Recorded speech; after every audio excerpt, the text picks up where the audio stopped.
Good afternoon, I'm Laura Platte. And I'm John Dills. Start the timer because we've got 4 minutes to give you all the news you need from Piedmont sports to national politics. You're watching The 4.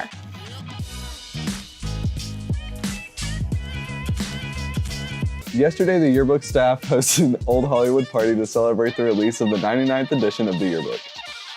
Coming up in the next few weeks, Piedmont students will have the opportunity to take part in the Pride Research Day on April 17th, celebrate the Earth during Earth Week, and attend Formal on the 27th. That's right, April is a big month on campus. Pride will be held in Swanson from noon to 5, and all afternoon classes will be canceled that day. If you want to know what you can do to help out with Earth Day festivities, talk to Dr. Dooley. And if you're interested in purchasing a ticket to Formal, be sure to get in on the masquerade theme. Tickets are $10 a piece or $15 for a couple. The GB Hall Council will be making care packages for soldiers on April 9th, 10th, and 11th from 11 a.m. to 1 p.m. Come by the welcome desk at the Commons to write letters to deployed soldiers. So we all know that this week started with April Fool's Day, and you saw last week how crazy and downright stupid we can get at the 4. But sometimes wild stuff happens in real life. Very true. For example, a goat straight up got kicked off a school bus in Utah on April Fool's Day. No joke though, the goat had to be escorted off after refusing to leave the bus. That's weird. Also in national news, a career official in the White House Security Office says dozens of people in President Donald Trump's administration were granted security clearance despite disqualifying issues in their backgrounds, including concern about foreign influences, drug use, and criminal conduct.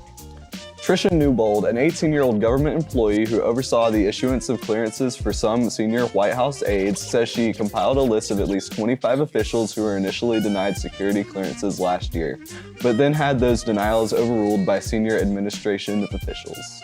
You think I could get past the security clearances, Laura? The odds don't seem stacked against you now.